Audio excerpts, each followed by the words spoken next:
High Level is a full CRM and marketing platform, and I've used some of the best in the SaaS industry.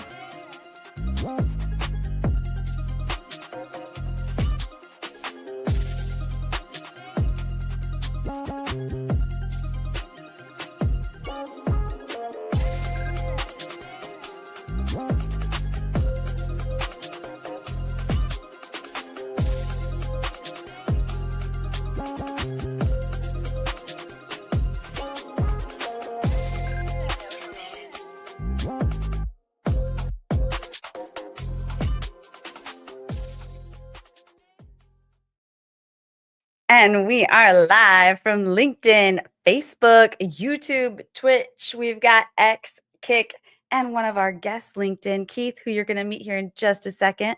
But welcome to WinsDay, Revenue Party people. We have our hot topics and our hot guests we're going to get into here in just a moment. But first, I just want to tell you a little bit about what we're streaming on right now. So we're streaming on a platform called StreamYard. If you've been here before, you've heard me talk about it before.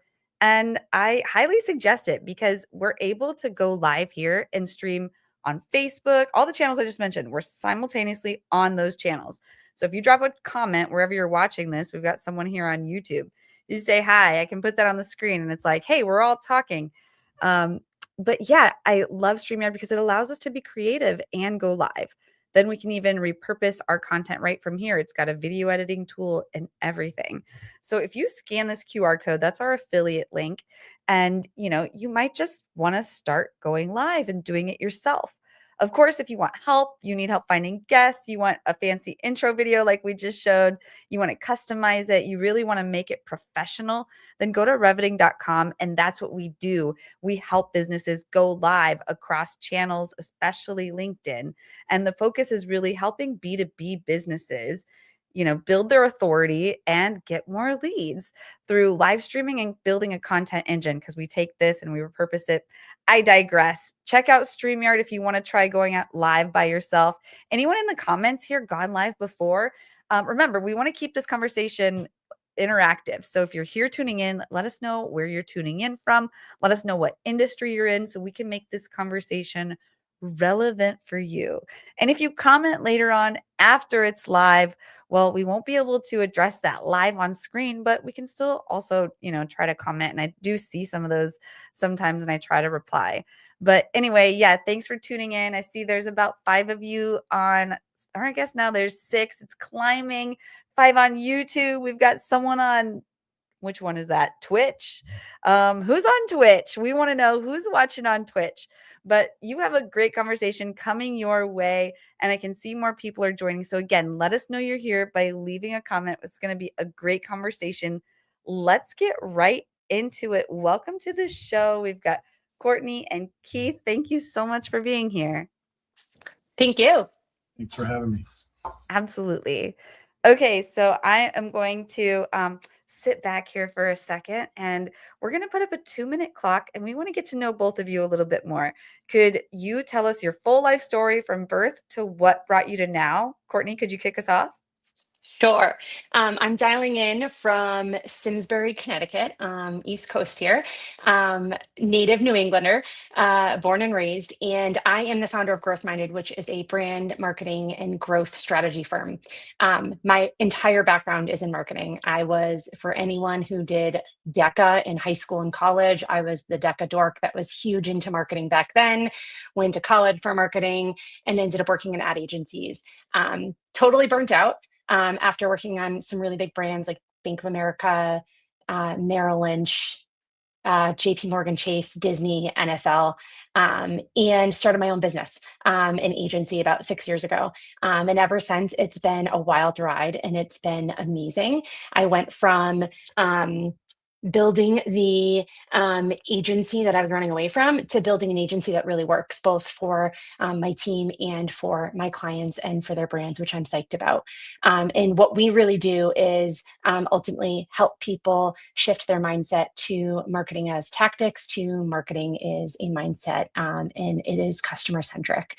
Outside of the work that I do, I am a mom to 2 boys. Today was the first day of school in Simsbury, so we were back in school. I have a kindergartner and a fourth grader.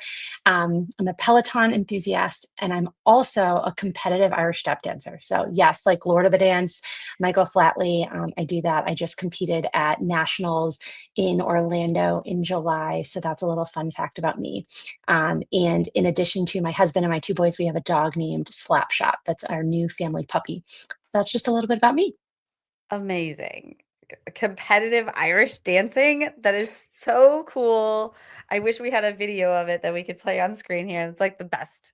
Yeah, I definitely want to see that sometime, but it makes you extremely interesting, Courtney. Thank you so much for sharing that. And we're definitely in for a treat on the topics we're going to be listening to from you today.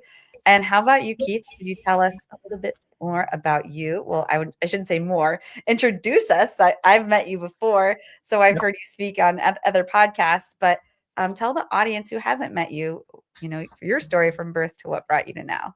Yeah, so I was born in Chicago, and then actually I grew up in the South. So you can't tell from my accent, but I actually grew up in Arkansas for most of my formative years, and then moved west, came west for school. I've always played sports, so athletics and sports has always been a big part of my life.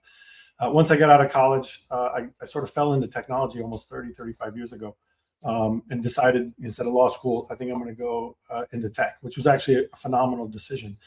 Part of what motivates me as I got into technology is I love innovation and I love efficiency. And so anyone that knows me knows I'm an efficiency freak. If there's a way to do something, there's always a way to do it better, faster, and more effectively. So my parents would actually tell you that I turned laziness into a career. So I turned laziness into, God, there's got to be a better and easier way to do that. And technology enables that to happen. So that's how I sort of ended up in technology.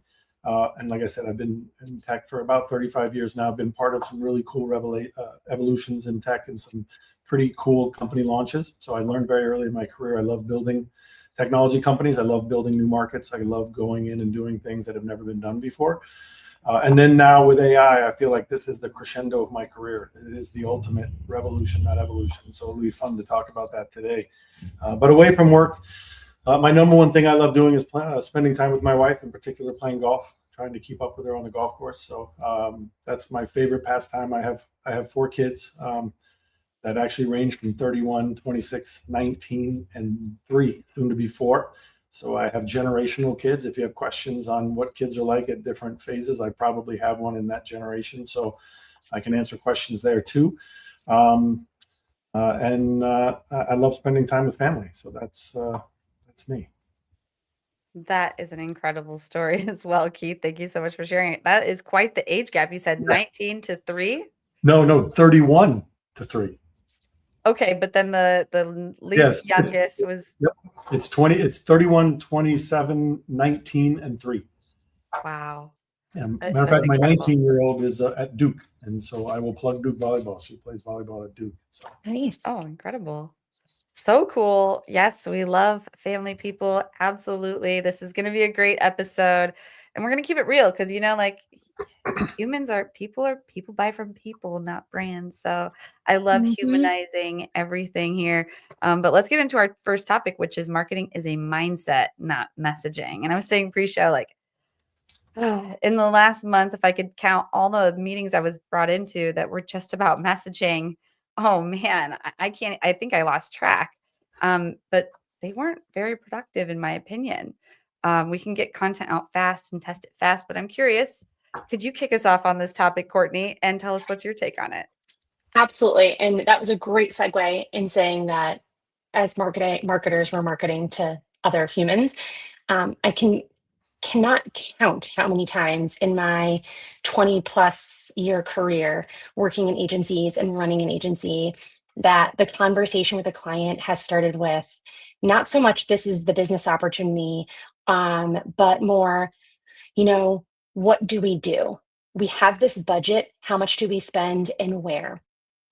What channel should we be on? What tactics should we use? Is this the right messaging? Can we test the messaging? And what's really interesting is I actually think very differently. And it goes back to not so much what should we do as the first question and more who are we and who are our ideal clients or customers and where are they? So oftentimes when I'm working with clients, what's made the biggest difference, both working in large agencies with national and international brands, and then working with smaller or mid-sized businesses is getting them to step away from, I need a marketing plan and I need to know how to allocate these funds, how to allocate these resources, how to build out this calendar, and how do I measure the ROI, to just starting with a really human discussion of, oh, what do you do? What service or product do you offer and what problem does it solve? Oh, who's your ideal customer or client? Okay, well, when they have that problem or that need or that desire, where are they showing up? Are they in today, which we'll talk about a lot today, are they typing it into search or directly into an AI, which if they're typing into search, it's still coming up with an AI answer for them? Are they asking friends? Are they trusting certain experts? And so this idea of marketing as a mindset is one I feel so strongly about because I see it overlooked so often. And yet when people step away from this title of marketing or sales and think about it in a more empathetic way of, well, if I were in their shoes, what would I do? Or I had a sister that had this issue, or a neighbor, and this is what they told me they did. When you start from the perspective of who you're trying to reach and attention you're trying to capture and convert, becomes a lot easier, a lot more organic, and oftentimes a lot more effective and efficient in your efforts. And so my thinking behind that is, when I work with teams and with brands, it's we'll get to answering the what should we do, how should we spend this money, but let's start with what action you want someone to take. Who are they? What do they need to understand in order to take that action? What do they need to think and feel and perceive? Let's start there, and that journey naturally leads to how should we be spending our time and money, and what does success look like? So to me, it's just being a thoughtful human and thinking about, we are all humans. We've all been in that position. How do we walk a mile in our clients' or customers' shoes, and be a little bit more empathetic and human to human than spreadsheet and tactic based? There's a time and place for that. I just think that marketing as a whole is a mindset that you can adopt, not necessarily a skill set or a spreadsheet that you need to acquire. And that also goes to the point of, too often I see it falling to just the marketing team, when in reality, when you think about the marketing life cycle, it touches every interaction of a brand. And so everyone in your business needs to be a marketer. I've worked with construction companies, and it's not only their sales and marketing people, it needs to be the project manager, it needs to be the estimator, it needs to be the person who does the walkthrough when they're handing off the keys. And so when we talk about marketing as a mindset, it's not just a department, it's really about how you teach your team to represent your brand and best serve your audience. Yeah, definitely. Oh, so interesting. That's so good. I gotta say, that is so good. As someone who, from my perspective, running Conviva, I always say marketing is either a mindset or the contrastive word is an activity. And I love how Yeah. you frame that, because so often marketing becomes an activity or just a function, and then you just do things over and over and over again and think, well, the numbers will eventually work. And the whole funnel mentality, if I go talk to 10 million people, I'll end up with 200,000. I think the whole point that you just raised around empathetic view of who you're talking to, like, how do I move people? What would I need to do? And how do we first of all, how do we find people? And then how do you connect to them in a way that moves them? That's where you start. That's what is the emotion that you're trying to elicit? What are you trying to achieve? And then your activities should support that. I totally agree with that. You bring up a great point too about it being an activity. So one of the things that's so aggravating about marketing to a lot of people, especially if they don't work in marketing and maybe you're a business owner or founder or in another department that is, working from a revenue-based standpoint, it's hard to grasp that it's not a set it and forget it either. Like, our clients and the worlds around us are always changing, which means our marketing always needs to be evolving. And there's no silver bullet, which is also really frustrating. You have to be consistent, but you also have to be open to looking up regularly and saying, is this working? Is it not? What's changing? And having to adjust, because there's not one perfect path that a brand can stay on and have it work forever. So the fact that you bring that up, I think, is so important, because that's another thing I think people get really frustrated and overlook is it's dynamic. It's always moving.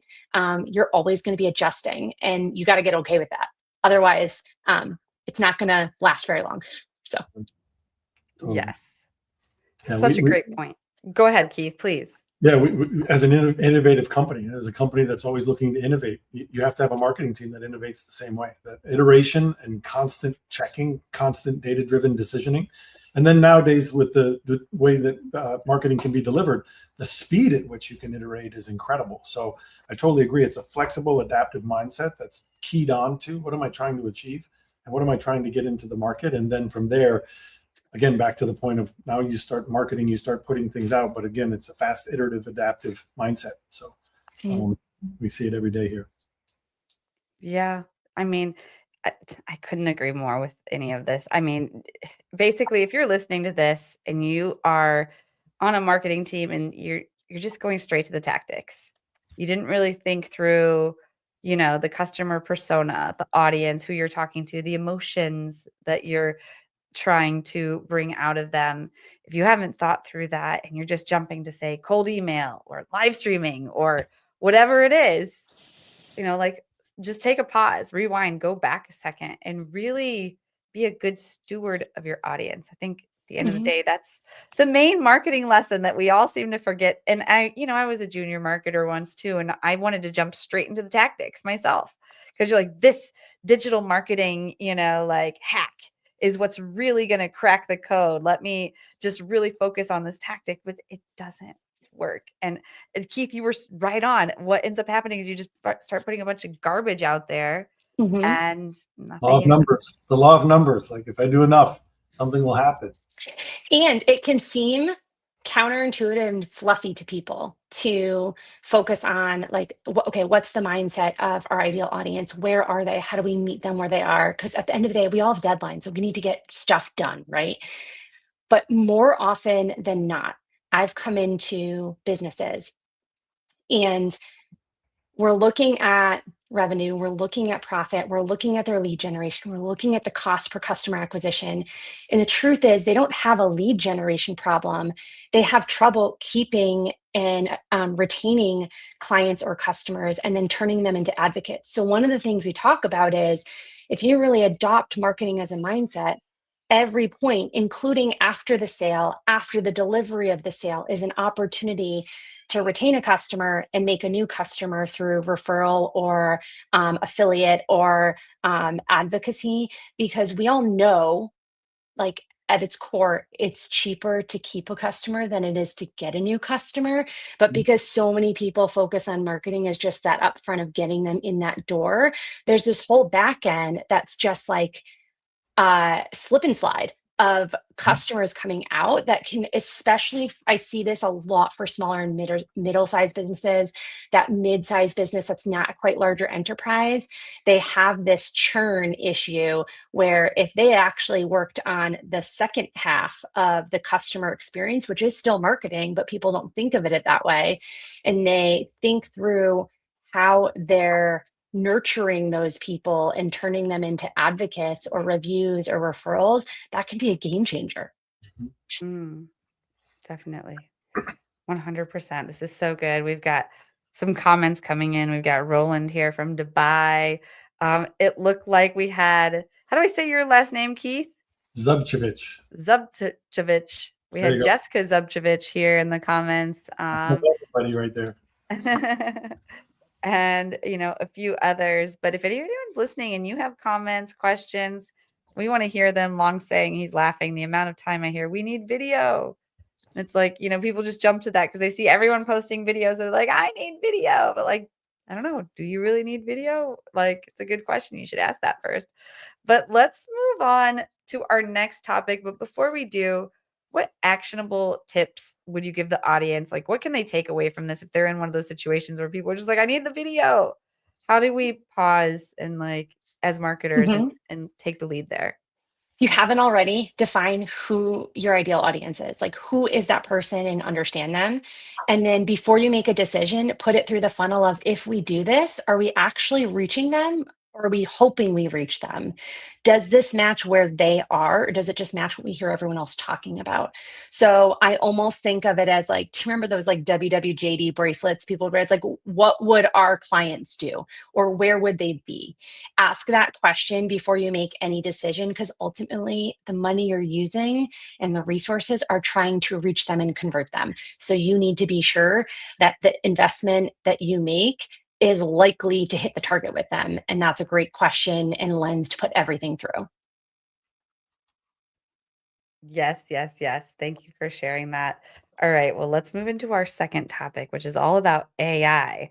How AI agents are changing shopping. Keith, can you kick us off here? Yeah. First of all, let me say AI agents are changing everything.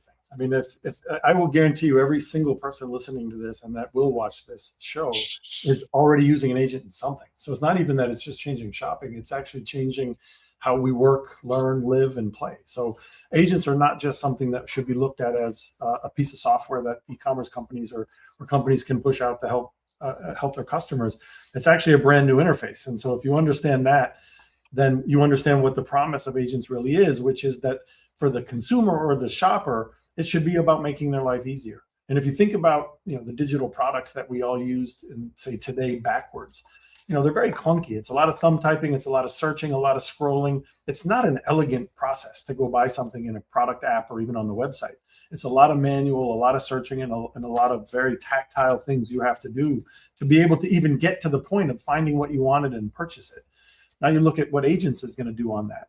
Agents, the promise of agents is now it's a conversation. It's something that I can interface with, where I stop thumb typing, I stop trying to do scrolling and searches, and there's something on the other side of the screen that's actually navigating this for me by collecting what I want, understand what I'm looking for, and maybe it's not even precise. Maybe it's something that I could give it a lot of information, and then it goes and finds something for me. So the way AI agents should be changing, let me say should be changing, shopping, is that it should make it a very simple and efficient process. It shouldn't be clunky. It shouldn't be something that takes a lot of time. It shouldn't be error prone. It should be the equivalent of walking into a store and finding a sales rep and saying, hey, this is what I'm here for. And the sales rep goes, okay, I know what you need. Let me go find it. Let me bring it to you. Let me show it to you. And then if you're happy with it, you can try it on and I'll ring you up. It's very similar in the agent world. You want something that says, okay, I know what you want. I heard what you said. Let me go find my options. I'm going to bring it back to you, and then you're going to buy it. So that's the promise. Now, the key is how it's changing shopping, and that everyone should understand this, is that there's also now personal agents coming out. So it's not just that an e-commerce brand can say, well, I'm going to put an agent out when I'm ready, and I'll wait. And when I think it's more mature, or I feel better about being able to launch an agent, because right now there's Chat, there's Claude, there's Google, there's a ton of companies that are going to look to build personal agents that are essentially going to do the very same thing, but that will turn you from a retail company into wholesale. Why? Because they're going to own the consumer. They're going to build that conversational interface. They're going to build that very elegant, simplistic, seamless, efficient conversation in which people will enjoy buying something from it. And then you will have lost customer relationship. And when you lose customer relationship, you lose all your intelligence. You lose what people were looking for. You're losing trends. You're losing buyer information. And that's why I said you immediately go from retail to wholesale, because now someone's just going to send you an order form if you've paid their fees and if they found your information correctly. You don't have any idea. You're completely out of control if you're not building an agent that tries to capture and service consumers in a very efficient way. So AI is going to fundamentally change shopping and e-commerce, without a doubt, primarily, again, from the interface, but even from the structure of e-commerce on the internet. Who's the consumer going to go to and start asking those questions of, I'm looking for this product? And if you can build an agent that's efficient and it's pleasant and it's seamless, they're going to come to you and ask. And that'll be the difference between success and failure for e-commerce brands as we go into the future. Mm-hmm. What's your take on this, Courtney? Well, interesting about the personal agents being built, and it's so true. And I wish more people would wake up to this. So you mentioned something that I think is sometimes there's some resistance to the fact that things are changing and we might not want our customers to go down that road, but we are going down that road. Like I'm the first to say, like, I don't want to use AI for everything. I'm using AI for everything because it makes my life easier. And because it's just, like I don't want to, but I do because it makes my life easier. So like reality, we have to follow what our customers are doing, and they're absolutely doing that. The people that I talked to that didn't even know how to use AI months ago are now it's integrated into every aspect of their life. And so the fact that just an awareness too of it's creating both opportunity, but it's also now possibly creating a barrier where it's removing you one step further from your customer is scary and eye-opening on how do we shift around that from a brand perspective. So one question I have actually, Keith, knowing you're a subject matter expert in this particular area is, in the same way, like I work with my clients all the time on AEO and GEO. And okay, now that AI is only coming up with a list of maybe 3 to 5 options for me, and if I don't make that short list, I'm essentially being cut off because even Google search results are AI now, and most people aren't scrolling beyond that. You have to click out now on your phone in order to get to the full list results. In terms of if you have your own shopping agent, is there also ways to influence a personal agent that someone might create or leverage to best present your brand and increase the likelihood of one being discovered and then once being discovered, being bought from? I'm curious if there's any best practices there. Yeah, well, it's such a new and emerging market, and I agree with you. It's moving so fast, and that's why I always call out that businesses are waiting because they think, well, later it'll be better and I'll launch later. Right. If you're waiting, you're dead. And by the way, I mean that with everything in AI. If you're not using AI in something today, you're falling backwards. You're actually not standing still. You're going backwards because everyone is accelerating into this new future. So I think that the main thing with an agent servicing a consumer, and then your business needs to provide its information to that agent. First of all, that's risky for obvious reasons, right? You're not in control of whatever that personal agent presents to the consumer. The best you can do is make sure that your agent, and it's called A to A protocol, an agent reaches out to your agent, and that you can answer that question very efficiently and fast. Because if you think about what that personal agent is doing, it's basically scanning probably 100 different businesses. And so the first thing you need to do is you need to build an agent design that has a very fast, very efficient experience, and even in the agent-to-agent world. Because if it takes too long, or if it provides the wrong answer, you're gone. So that's the best, by the way, you can do as it comes to the personal agent. But this is where marketing becomes so important, because anyone who bet their business on Google, probably not a good business decision. You still have to go out into the consumer space and advertise your brand, whether it's television, whether it's online, whether it's LinkedIn. There's a million ways to reach consumers. That's actually going to become the most important medium to be marketing now, because anyone who thinks that, well, I'll just make sure chat has my stuff, or Cloud has my stuff, or the Google has my stuff, and it's all fair. It's not fair. Everybody knows it's not fair, and it's also can be gamed. So the first thing that businesses need to do is they need to start thinking about, how do I market on the other side of the personal agent? That's the marketing that will matter the most. And then can I build a very efficient A to A or agent to agent design principle so that my agent responds as fast and clear than anyone else's agent in that conversation? And I think between those things, you'll be in a good shape. But the final piece is, I think you have to build an agent that people want to come to. If you do your branding correctly and people come to you, then the second, you have to build that agent experience that they go, man, that was great. And that's the one thing I think that if I were to tell anybody looking at an agent, the one variable that you should measure your effectiveness on is time returned. See, agents, not just about automation. It should be faster and better than the previous way that you were doing business. And if it's not faster and easier and more efficient, then why do it? So that's why the whole agent experience to us is that you're giving consumers time back. And if you give me the ability to buy a plane ticket, and I do that in 2 minutes, I'm buying all my plane tickets from you. Because today, it's 5 minutes on United. But man, you give me an ability to do something quick and you make it efficient and I like it, I'm always coming to you. So that's why with the agent world, it's about efficiency. That's so interesting. One of the things I talk a lot about is asking from the perspective of the customer, like, what's in it for me? And that's exactly what you're talking about. It's like, what's in it for me to use this? And then you're bringing up a really good point that I think is also overlooked, is like, in this is true of a lot of different marketing channels and ways you might market. But I think even more so in AI is strategy married with execution is key. You can't have success without both of them working together. You can't have a really good strategy, and if execution is not up to par, then it's not going to work. And so I think that that's something that oftentimes teams overinvest in one or the other. We're either always stuck in strategy or we're only thinking about execution, but it's really one big connected puzzle that needs to work seamlessly, consistently. Yeah. Oh, that's a beautiful way to put it. And it ties in our last topic that we were just talking about as well. But thank you for sharing that. Keith, how should brands measure the time return in a meaningful way?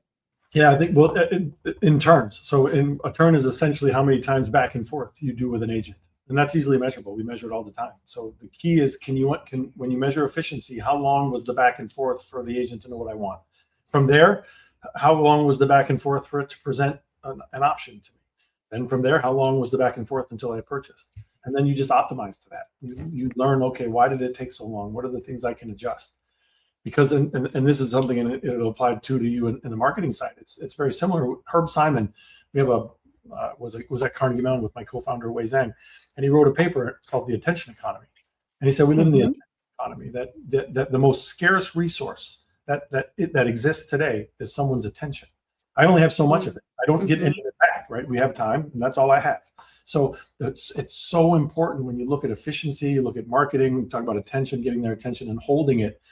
We live in an attention economy. People don't have all day. They have very unrealistic, in some cases, expectation. I only have 5 minutes to do this thing, and you need to. And if you're not going to meet my 5 minutes, I'm leaving. So it's not even about quality anymore. It's now even about time. And so for us, we measure time in that conversation and give you the levers to pull to optimize it shorter, because that will be like I said, the difference between success and failure is, man, that was a great experience. I got it done in 2 minutes. I'm definitely coming back. Or they will be spreading in social media, I spent 15 minutes with that agent and got nowhere. Never coming back. So Keith, I'm wondering about accuracy, because I'm guessing there's a lot of brands who'd be like, I'm afraid to put an agent on it because, what if they, accidentally share something? So like, what safeguards prevent your agents from, confidently providing like an inaccurate answer about, say, anything? Yeah, no, that will happen. Let me just throw it out there right now. It is an immature technology, so there will be what's called hallucinations. Everyone's familiar with that word. There's also going to be things that the agent might get wrong. It's not perfect. It's not a perfect piece of software or a perfect automation engine, but the key is to understand when it happens. So part of what we did in building our quality of experience platform is we knew that you had to see the quality of the experience from the user's perspective, but you can't find out tomorrow. So everything we do in our quality of experience analytics is real time. So as that conversation is happening, or as it's having conversations with, let's say, 10,000 people or 1 million people, you need to know, okay, where did that conversation go bad? And you need to know when it happened. So it will absolutely happen, and it's going to happen across your population of users. The key is, can you see it in real time and understand exactly what cohort or what piece that they got wrong? It's going to be in the form of a model call. The model got it wrong. It could be in the tool calls. Maybe it called the wrong tool. It called the wrong sequence. I wanted to go to Chicago and it already gave me a price. I didn't ask for price. I needed the city first. So there's going to be a sequence of things that the agent has to get right. But the only way to see that is that you can see the experience in real time and see, okay, something just went wrong. Let me find out what happened. And then you go in and fix it. And that's what happens is, no matter when you launch an agent, you're going to be optimizing it forever. It's like you just said with marketing strategies. It's not a set in stone decision. It's going to be something that you have to iterate on constantly. And you're going to be constantly prompting it. And by the way, optimizing it, because an experience today changes over time. Because once if I did it in 4 minutes, man, that's the best ever. But as soon as I experience it in 3 minutes, that's my new standard. And I'll give you an example of where human nature, that's very real.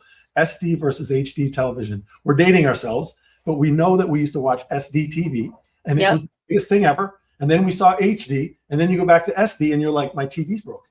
It's not broken. You just saw better. So that's the same thing with consumer expectations. They never stop. Nobody's ever like, that's good enough, I'm good. No, if it can be better and faster, I want the better and faster. And that's why everything has to be real time and iterative, because nothing ever stops. Nothing ever sits. Most importantly, consumer experience expectations never stop. They're always looking for better.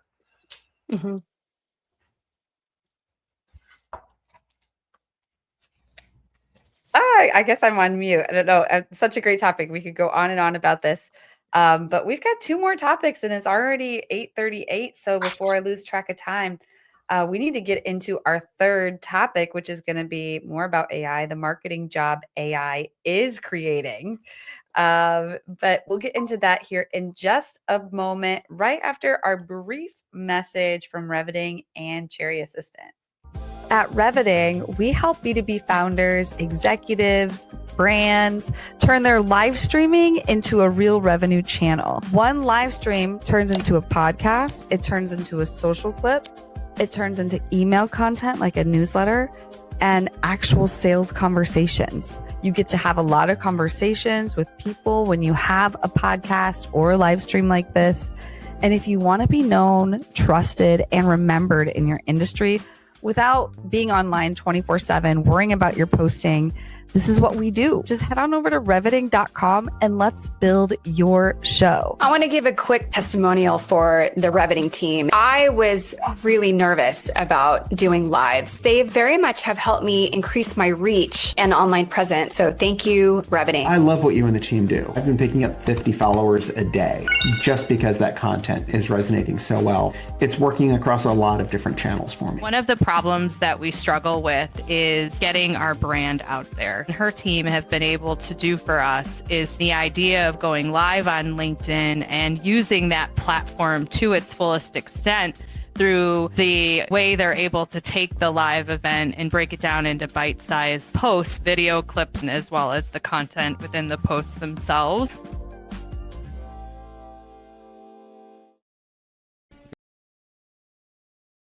This is Mike, also known as Clean with Mike on Twitter. Mike hired a virtual assistant from Cherry Assistant about 2 years ago. Now, he has a $50K per month business, fully managed by a remote operator in South Africa. His VA from South Africa does the following: closing inbound leads on the phone, Yelp and Google and Facebook, manages his CRM on Go High Level, deals with rescheduling, cancellations, any issues, hires and manages the cleaners, and sends them daily reports and updates. Mike has a fully cash flowing business managed by a remote operator for only $8 an hour. You can also hire a US equivalent worker in the Philippines, South Africa, Latin America for a fraction of the cost with Cherry Assistant. Be like Mike and grow your business with offshore staff.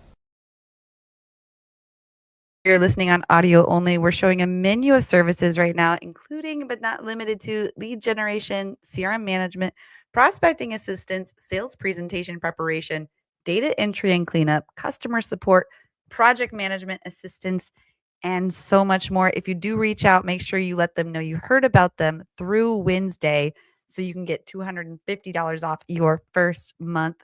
But let's get into our third topic. This is a really good conversation.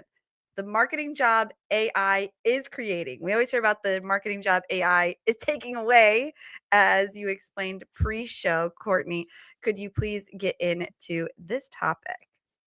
Yes, and thank you for the segue, Keith, because I wanted to comment on your note about, AI can make mistakes and humans can too. Like at the end of the day, there's a probability of error with humans and with machines and with AI. And so we just need to become okay with that. And not to say that, as we're talking a lot about AI taking over marketing jobs, everyone's so worried about it. And there's certain things that it absolutely makes sense for it to take over. But the one area that I think can also be a,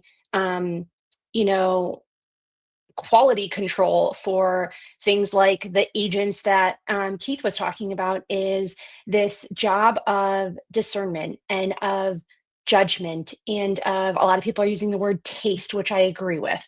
And I think that's becoming so, so important. But I think what that's really rooted in is really knowing your customer and knowing your brand and knowing when to say yes and when to say no. So a lot of people can talk about, the job that AI is creating from a marketing perspective is the job of judgment and taste. But then I ask the question of, well, what's under judgment and taste? And it's knowing what your business objective is, it's knowing who your audience is, and it's being able to strategically say, yes, this is the right decision for us as a brand, or no, it's not. There's so much in terms of what AI can do now that volume is no longer the problem.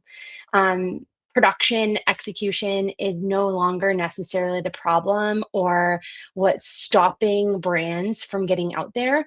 I think the bigger need is going to be understanding, should we do it or should we not? So who is that team or that person, that role that has a good enough grasp on the vision for the business, the understanding of the competitive landscape, the understanding of the customer to say, first and foremost, we can do this. AI can make it cheap and easy and effective, but should we do it? And then if we do it, is this right for our brand? Is this right for who we are? Is this right for our audience and how we want to interact with them? Is it sustainable? Maybe we can do it once and it can be successful, but is this part of a sustainable effort as part of our business and our brand initiatives? And so when I think about people talking about AI replacing so much, I also think it's creating this huge opportunity for us to think about critical thinking about what white space within an industry or business can own. And then how do we seed expertise within our marketing teams that can support that really senior level decision making. The other topic that this has brought up as of late, as I've been chatting with colleagues, is that's typically usually a really senior level job. And how do you get that experience of making those really critical decisions and those really high stakes decisions and really visible decisions without having had some of those more junior level roles? So I think as we talk about this as an industry, to me, AI is here to stay. We have to adopt it. How do we shift our team and our talent to support that strategic decision making, that judgment, that discernment, that should we even be doing this? And if we do this, is this the right way to do it? Versus just tactical and execution. And then the other question is, how as a brand or a business or an organization can we then support junior talent that might be coming up through that? What skills do they need to be able to make those decisions? Because they're not getting the 10 plus years of sitting in on meetings, being part of rounds of review. When you're coming into this role, you're really expected to be able to run with it and make those decisions successfully on behalf of a brand and the people that it represents. And so I think that I'm seeing that get lost in the conversation sometimes. And I think it's one that we need to talk about as an industry and also come up with solutions for as an industry. Is what does that look like within an organization? And then how do we support junior people coming up that eventually want that role? Because a lot of it's lived experience, not necessarily something you can study in a textbook. So that's something that I think is really relevant right now. Oh my gosh. In the end there, you jumped right to like what my questions were on that, which was like, about how do we train for this new role that's all just centered on judgment and discernment. And then like what skills really make someone especially valuable in this new marketing environment? And can discernment really be something that's taught? Or, would it be better to teach AI skills to more senior people? Or does it like primarily just come from experience of doing it in general? Like so many questions here. Like how can companies even evaluate someone's like judgment to like really even choose them anyway? It's just such an interesting role. What's your take on all of this, Courtney? So, I think back to when I went to college, which was 20 plus years ago, and my focus was marketing, and I have my MBA in marketing. And I'm thinking, if they tried to teach me what they taught me back then, now it would be totally irrelevant. And so, I think one is remembering that at the end of the day, a business or even a nonprofit, it solves a problem for someone. It's serving someone. So this goes back to the beginning of our conversation earlier tonight, which like the judgment and discernment needs to be rooted in who's seeing this and who do we represent and how are we different. So really understanding that I think is core. So yes, that can be taught to some extent, but I think that needs to be a foundation of we keep bringing it back to this sounds really good. I've even had it a few times where, I'll work with AI and I'm like, that sounds great. And then I step away and I come back to it the next day and I'm like, holy crap, this drifted so far from what I wanted and what our audience is. It sounded good at the time. I think that it can be taught and I think it can be learned. I don't think it can be done through textbooks and tasks. I think it needs to be done in a really human way. I think it can be done through testing, through measuring of campaigns. I think it can be done through,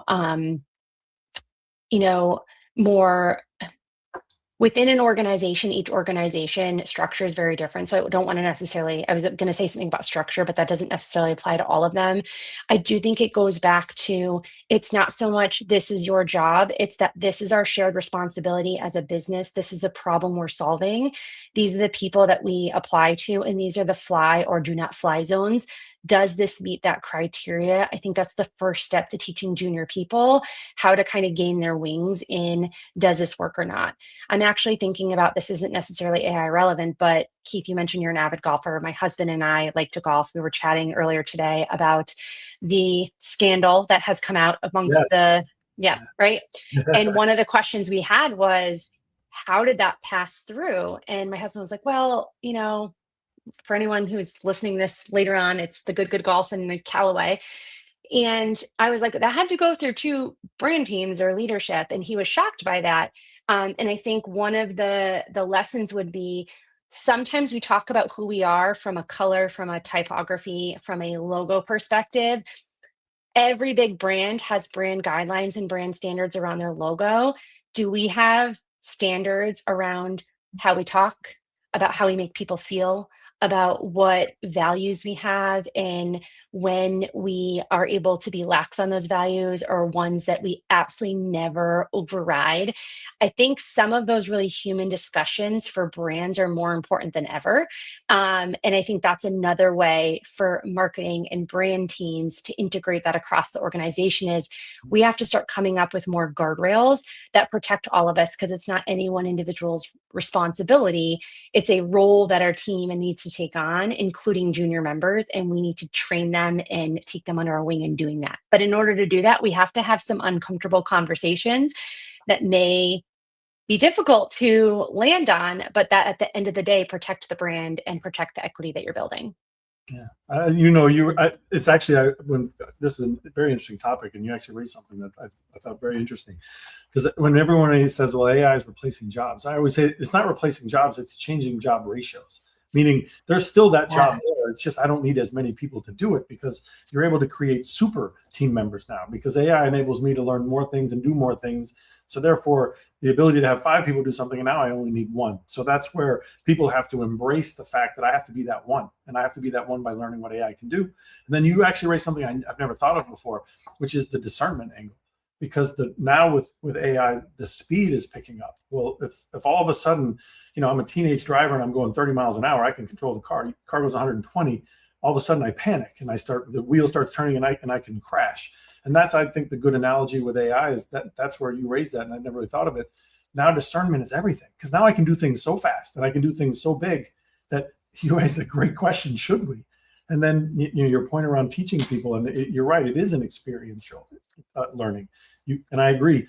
The one thing AI is changing with everybody's job is that what you're learning in school is probably mostly irrelevant now. It's changing so fast in the real world that you can only experience it in the real world. We had a marketing intern here last year, and he was going back to school, and I said, "Why are you going back to school?" And he said, "Well, I got to finish." I go, "What are you going to learn now? You're at the epicenter of AI. You're learning things that won't even hit that classroom for another 2 years. Like, you're out in front now. Why are you going back there?" So I think the concept of how fast AI can go, you raise an incredible point. Now discernment is a commodity. Now I need to be able to say I can, and I can do anything now. It's now a should I? And that's the golf thing. Same thing. My wife showed that to me. I was shocked. I could not. We all have the same response. Like, how does that happen? Like, how does that happen?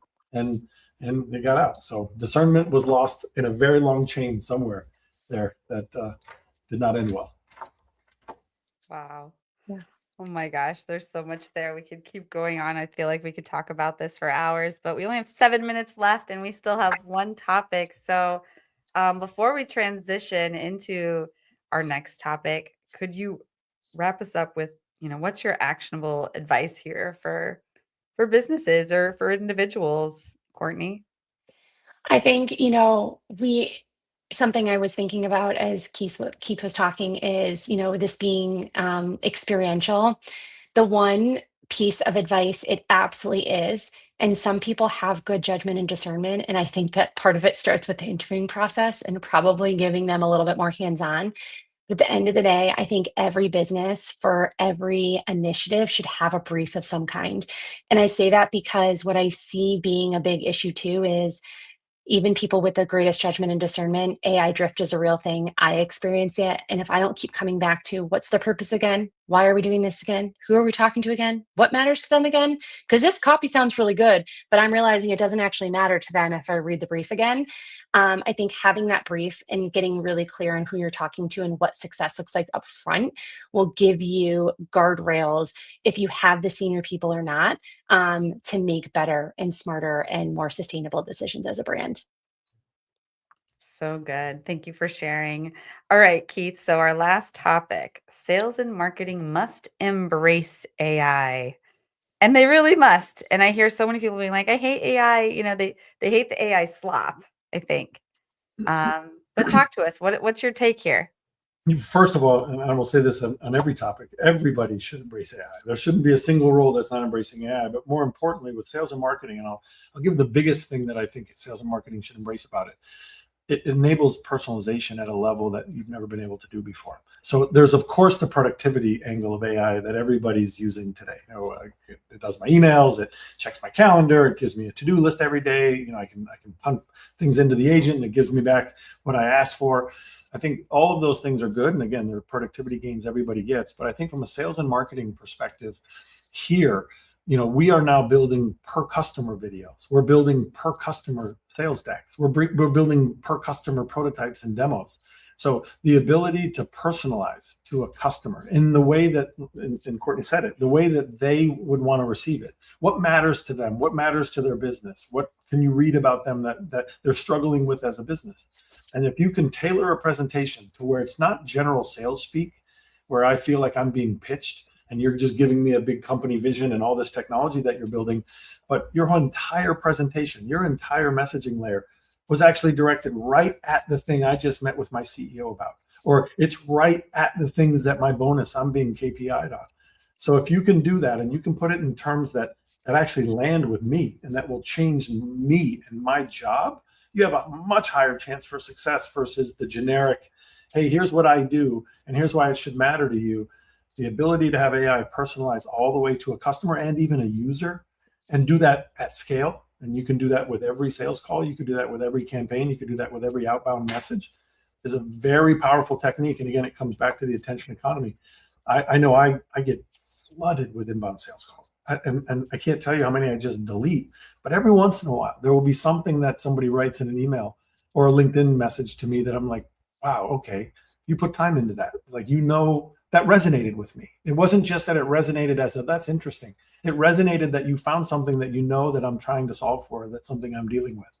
And it will have a much higher rate of success. So the number one reason why sales and marketing should embrace AI is personalization. Personalization of all of your outbound and all of your sales and marketing campaigns and communications. Absolutely. Yes, absolutely. I agree. I think that there's so much clutter out there. We're all inundated with so much. And I've had the same exact experience as you where like I can tell like, okay, cold outreach, cold outreach, cold outreach, but they'll say something in the subject line or I can see it and I'm like, I open it and I'm like, wow, this feels different. And I was thinking, the best salespeople I know are the ones who don't feel like salespeople, and they're the ones that get to know you. And they're so busy asking you questions about yourself, and they're not talking about themselves, that you're enabling people to do that at a much larger scale than a sales force ever has. There's, to your point, that ratio of staff, you still need salespeople, you still need marketing people, but being able to do this at scale is huge. And I actually think I heard someone say recently that one-to-one is now becoming the new luxury, meaning like personalized, like because so much is mass market and there is AI.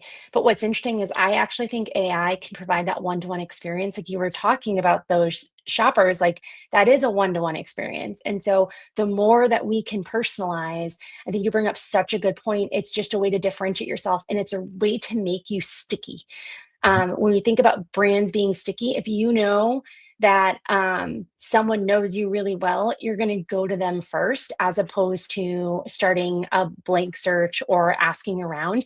And personalization is what does it every single time. It's making them feel seen and heard and understood. And so I think you bring up a really good point that a lot of people are talking about efficiency and productivity. So many people are talking about automating processes. But what about being able to deepen your ability to personalize and really connect with someone? I think that's a huge takeaway. Absolutely. Definitely. Oh man, so much. Like one-to-one may be the new luxury. Like even when technology helps deliver it, that's really, kind of a thought provoker there. Like what is like one personalization practice you think every sales team could implement tomorrow? Personalized messaging decks. So anything you send out, personalize it to the specific company's KPIs or the things that they're working on, and even tailoring your examples to their business. Land it so that they immediately say, okay, I know you understand my business, so let's have a conversation. So that would be number one, is everything you send should land right in their lap and be tailored right to their business or to their role, and be very intentional and specific. How do you like preserve the genuine curiosity and like the personalization when the research is automated? That comes back to the discernment. That's why I said that's such a fascinating concept. I never really thought about that before, is that you still have to have the ability to understand what, because AI will do anything at our behest, right? We say, I need this, and it will go do that. We still need the review. So that's why the human in the loop, to make sure that it's accurate and contextually right. But it still comes back to the ability to look at it and go, will that work? Like we still have to have that level of discernment. Will that work? Put yourself and have an empathetic and be empathetic for your customer. If I'm that customer, would they want to read that? Would that be something that would be interesting to them? Would I be moved if I read that and I was the CTO of this company? And that's the piece I think most people lose. And that's why being in touch with what are we trying to do and what are we trying to achieve is the first step. And then just matching that with the massive output, the speed and the breadth of the output from AI, I think is the perfect combination. Absolutely. I just want to highlight one thing Keith just said. You said this earlier too, but that one question of using it as a filter, like, would they be moved? So at the end of the day, marketing and sales is to get them to take an action. It's to move them one step or multiple steps further in some type of buying process. So I think that question of like, would they be moved is so simple and easy to remember, but like it makes the difference on whether or not something's going to move the needle and how you judge and evaluate your marketing and your sales efforts. So I just want to call that out because I think if nothing else, like remember that question. Would it move you? Would it move you? I'm curious, Doug, in the comments, would it move you? We've got Austin saying, will that work? I ask myself this every day. We've had lots of great comments and questions. LinkedIn user here. I think this one was more of a comment that was coming in on your page, Keith. And by the way, when it says LinkedIn user, it's because of your privacy settings on LinkedIn, and you have to be able to share that with third parties. We're on a third party StreamYard. But they said, for people listening on audio only, the marketing question that keeps coming up, I see, should I buy an AI solution built specifically for marketing? Less analytics, more marketing copy and materials. So far, I haven't seen a solution with sufficient quality that warrants paying for it versus using your enterprise LLM that's already in place, Copilot, Gemini, etc. So my 2 cents is to wait for the next major version improvements in a year or so. All great thoughts. Anyone want to comment on that one or any of the other comments they've seen? I agree with that. Matter of fact, I just had a marketing team meeting today, and even the LLMs do very different things well, right? Some do really great copy, but don't do graphics. Some do really great graphics, but not really good messaging material. So it's really, again, back to what are you trying to achieve, and then making sure you have the discernment to see, okay, that's good, or it's not, and then find the right model that will give you what you need. So I agree. I have multiple LLMs that I work with. I have clients that work with multiple LLMs or have, their in-house systems. And I also think it's, you understanding what you're trying to get out of AI, you also train it to some extent. Like it's like being in a courtroom and you ask leading questions. Like we're asking leading questions, and it's like we're training it to some extent on our brand and our customers. And so at the end of the day, I feel like there are different tools that may do things better than others, but there's not one catch-all that I would say is great at marketing. I think it's a matter of how you use it, and how you know how to use it to get your desired output. And that's also where the judgment and the discernment comes in. So good. Love this. And we are over time, but any actionable advice from you on this one, Keith, before we wrap up? No, I think that we've covered a lot here. So We have. Okay, so let's get into the guru of the week. We've got to get The that guru of the week. Ooh, ooh. The guru of the week. Ooh, ooh. All right, so who do both of you want to highlight as your guru of the week? I'll go first. I am going to highlight Jay Akunzo. He is a marketing expert. He used to be director of content at HubSpot, I believe, but he's now a public speaker and coaches other people on public speaking careers. And how I came across him is I heard him deliver a keynote at Marketing Prof's B2B forum last year. And he was great. And I started following him. And on LinkedIn, I feel like he just has a lot of common sense advice that resonates with me. One of his, key lines is don't be the best, be their favorite. And that resonates so much to me from a consumer centric standpoint and knowing who you are and who you're trying to connect with. So I would say Jay Akunzo. And I'm going to split mine. I actually gave this some thought since you told us this at the start.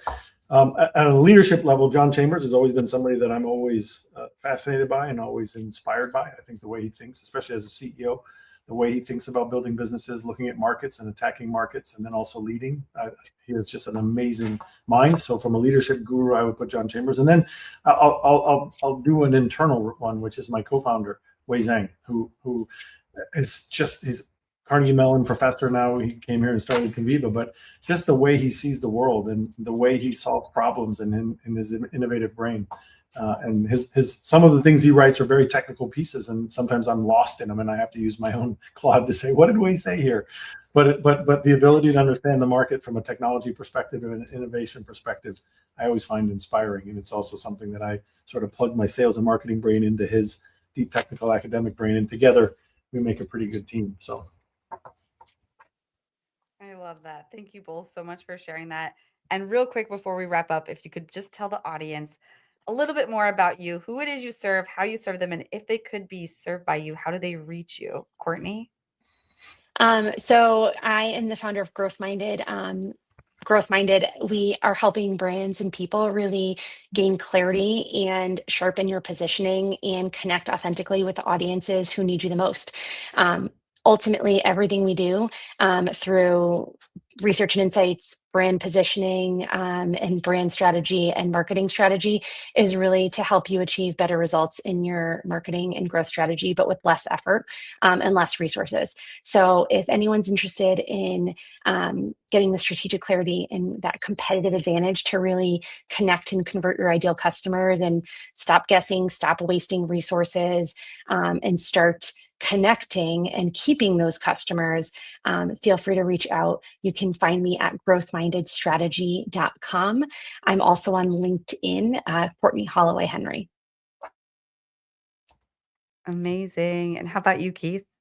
So we're a quality of service, or quality of experience company. So two things if we serve is if you're launching a video services business, a streaming video business, where we would love to work with you. We've launched, like I said at the start, 12 of the 15 largest streaming apps in the world today and still run their quality of experience. But now our next buyer and the people that we really want to reach out to are anyone who's launching an agent. If you're launching an agent, you need to have an eye on, is this actually satisfying my consumer? Not just a technical quality of experience thing where the agent worked, the answer was accurate, the conversation started, but give yourself the ability to truly understand, is the consumer experience of my agent and what they're experiencing with my agent efficient, effective, and pleasant? And if it's not, they will not come back. So that's why we say it's a strategic agentic piece that you have to solve for and you have to see as you launch the agent into the wild, because that will be the new way that either users or consumers are engaging with your business. And it's just like you would never hire a bad human. Putting out a bad agent is the equivalent of hiring a bad human. Conversation can go bad. It can lead in bad ways, or it can be extremely annoying or inefficient. So we're looking for those people. Anyone launching an agent. Good stuff. Well, thank you both so much for staying on 8 minutes late with us. And thank you everyone in the audience for being here. This has been another really great episode. If you didn't catch the full thing, it will be on podcast, all the major platforms, plus all the other episodes we've done up until now. But everyone, I hope we see you next week. Keith and Courtney, we'll see you backstage. Everyone else, have a great week.